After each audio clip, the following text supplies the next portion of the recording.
امریکی فوج کے ایران پر مسلسل 8ویں روز فضائی حملے۔ ایرانی میڈیا کے مطابق ایران کے شہر سیریک اور حاجی آباد کے قریب حملے کیے گئے۔ خوشم اور بندر عباس میں دھماکوں کی آوازیں سنی گئیں۔ ادھر امریکی سینٹرل کمانڈ نے اردن میں ایران کے میزائل حملے میں 2 امریکی فوجیوں کی ہلاکت کی تصدیق کر دی۔ بیان میں کہا کہ حملے میں 1 امریکی اہلکار لاپتہ اور 4 زخمی ہو گئے۔ لاپتہ امریکی فوجی کی تلاش جاری ہے۔ امریکی سینٹرل کمانڈ کا کہنا ہے اردن میں امریکی فوج پر حملے کرنے والے ایرانی فورسز کو نشانہ بنایا۔ حالیہ حملوں کا مقصد آبنائے ہرمز میں تجارتی جہاز رانی کا تحفظ ہے۔ ساحلی علاقوں آبنائے ہرمز میں امن کی بحالی تک حملے جاری رہیں گے۔ امریکی وزیر جنگ پیٹ ہیگسیت کا کہنا ہے امریکی فوجیوں کی قربانی عزم کو مزید مضبوط کرے گی۔ ایران نے حملوں کے جواب میں پھر امریکی اڈوں کو نشانے پر لے لیا۔ ایرانی فوج کا کویت میں 2 امریکی فوجی اڈوں پر حملے کا دعویٰ۔ بیان میں کہا العدیری کیمپ میں ایک اسلحہ ڈیپو کو تباہ کر دیا۔ علی الثانی ایئر بیس پر پیٹریوٹ ریڈار اور فضائی نگرانی کے ایک ریڈار کو نشانہ بنایا۔ امریکہ کی جانب سے شہری انفراسٹرکچر کو نشانہ بنانے کے جواب میں حملے کیے۔ دوسری جانب امریکی فوج کا کہنا ہے کہ عراق کے شہر اربعیل میں امریکی قونصل کے قریب بارود سے بھرا ڈرون مار گرایا۔ اردن میں فوجیوں کی ہلاکت پر امریکی صدر کا پارا ہائی۔ پینٹاگون کو پوری شدت سے ایران پر بمباری کا حکم دے دیا۔ ایران کے میزائل حملوں سے اردن میں فوجیوں کی ہلاکت پر امریکی صدر ڈونلڈ ٹرمپ کا بیان۔ کہا امریکی فوجیوں کی ہلاکت انتہائی افسوسناک ہے۔ صورتحال پر نظر رکھے ہوئے ہیں اور بہت دکھ ہے۔ ایران ڈیل پر عمل نہیں کر رہا تو امریکہ کو بھی فکر نہیں۔ ایران کو کبھی نیوکلیئر ہتھیار حاصل نہیں کرنے دیں گے۔ ایران نے امریکی میزائل دفاعی نظام کا توڑ نکال کر اہداف پر درستگی سے حملے کیے۔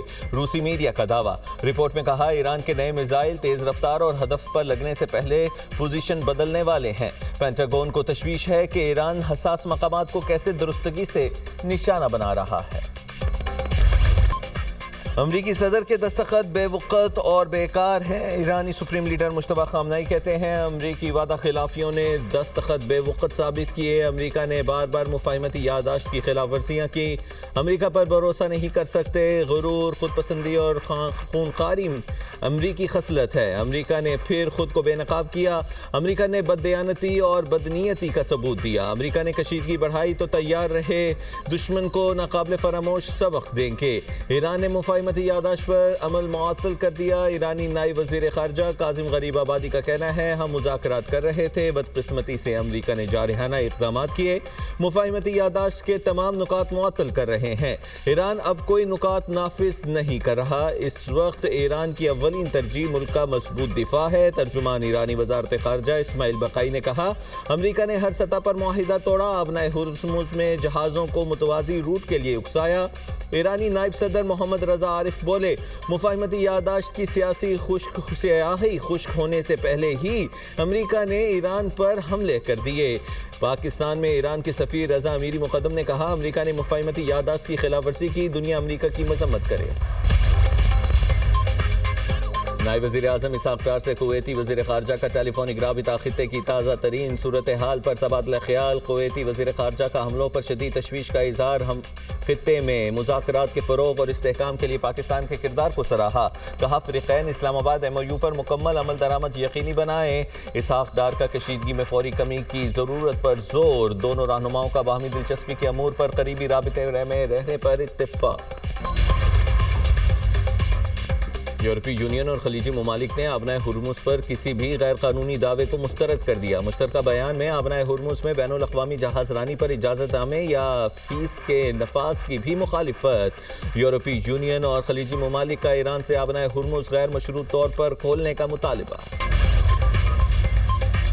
امریکہ کا دنیا بھر میں شہریوں کے لیے سفری الرٹ جاری۔ امریکی محکمہ خارجہ کے مطابق ایران کی حمایت کرنے والے گروہ امریکی مفادات اور شہریوں پر حملہ کر سکتے ہیں۔ بلاول بھٹو سے وزیر اعلیٰ بلوچستان کی زرداری ہاؤس اسلام آباد میں ملاقات۔ سرفراز بگٹی نے صوبے کی انتظامی اور سیاسی صورتحال سے آگاہ کیا۔ وزیر اعلیٰ بلوچستان کی صوبے میں دہشت گردی کے حالیہ صورتحال پر بھی بریفنگ۔ سرفراز بگٹی نے کہا سانحہ زیارت کی تحقیقات کے لیے لواحقین کے مطالبے پر جوڈیشل کمیشن قائم کر دیا ہے۔ بلوچستان میں قیام امن کے حوالے سے عنقریب آل پارٹیز کانفرنس بلائی جائے گی۔ بلاول بھٹو نے دہشت گردی کی حالیہ لہر میں فوج، ایف سی اور پولیس کے شہداء کو خراج عقیدت پیش کیا۔ پی پی چیئرمین نے کہا بلوچستان کے سیاسی مسائل کا واحد حل مذاکرات ہیں، دہشت گردی کے خلاف سیسا پلائی دیوار کی طرح کھڑے رہیں گے۔ بلی تھیلے سے باہر آ گئی، بانی پی ٹی آئی کی بہن نورین نیازی کے سنگین الزامات، مارکہ حق اور پاک فوج کے خلاف متنازع اور شرمناک بیان۔ بانی پی ٹی آئی کی بہن نورین نیازی نے ذاتی مفادات کے لیے سرخ لائن عبور کر لی۔ بانی پی ٹی آئی کی بہن نورین نیازی نے یوٹیوب چینل پر انٹرویو میں الزام لگایا کہ مارکہ حق افواج پاکستان اور مودی کا گٹھ جوڑ تھا۔ بھارت نے اسرائیل کے کہنے پر پاکستان پر حملہ کرنے سے گریز کیا کیونکہ پاکستان اسرائیل کو تسلیم کرنے جا رہا تھا۔ ماہرین کا کہنا ہے نورین نیازی کی سوچ اور الفاظ بانی پی ٹی آئی کے مخصوص بیانیے کی عکاسی کرتے ہیں۔ بانی پی ٹی آئی اور اس کی بہنیں ذاتی مفادات کے لیے ملکی ریاستی اداروں کے خلاف جھوٹا اور اشتعال انگیز مواد پھیلانے کا الزام۔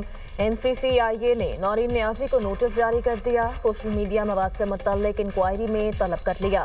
نورین نیازی کو کل اسلام آباد میں پیش ہونے کی ہدایت۔ NCCIA کا کہنا ہے کہ نورین نیازی بیان ریکارڈ کروانے کے لیے ذاتی حیثیت میں پیش ہوں۔ نورین نیازی کا بیان اپنے بھائی کی سوچ کی عکاسی کرتا ہے۔ اس فیملی کو پاکستان کی ہر کامیابی سے تکلیف ہوتی ہے۔ نورین نیازی کا فاشسٹ مودی کے حق میں بات کرنا شرمناک اور قابل مذمت ہے۔ پوری دنیا نے تسلیم کیا پاکستان نے بھارت کو مارکہ حق میں عبرتناک شکست دی۔ وزیر اطلاعات پنجاب اسما بخاری کہتی ہیں پاک فوج کی کامیابیوں پر پوری قوم کو فخر ہے۔ مارکہ حق میں افواج پاکستان اور شاہینوں نے تاریخی کارنامے رقم کیے۔ بانی پی ٹی آئی اور ان کی فیملی کی طرف سے پاکستان کے لیے کبھی کوئی بہتری ہو ہی نہیں سکتی۔ کشمیر کے معاملے پر ہم سب ایک ہیں، لندن میں بیٹھے کاٹھے کشمیری تقسیم نہ پھیلائیں، یہ لوگ 1952 سے وہاں بیٹھے ہیں، افواج پاکستان پر تنقید کرنے والوں کو پیسے دیتے ہیں۔ وزیر دفاع خواجہ آصف کا آزاد کشمیر انتخابات کے حوالے سے منعقدہ جلسے سے خطاب، کہا افواج پاکستان کے جوان قربانیاں دے رہے ہیں اور یہ لوگ کیسی زبان بول رہے ہیں، کشمیر کی خیر مانگیں، لندن میں بیٹھ کر تقسیم نہ پھیلائیں۔ پاک فوج کے جوان سیاچن کی پہاڑیوں سے لے کر نیلم وادی تک ملک کی حفاظت کر رہے ہیں۔ فوج کا جوان جب سینہ تان کر آپ کی سرزمین کی حفاظت کرے تو عزت ان کا حق ہے۔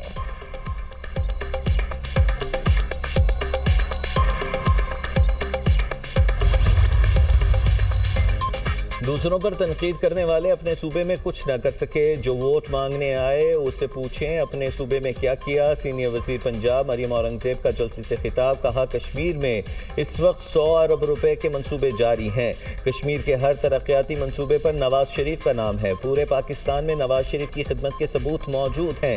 نون لیگ نے ہمیشہ عوامی خدمت کی سیاست کی، ہم نعرے نہیں عملی اقدامات پر یقین رکھتے ہیں۔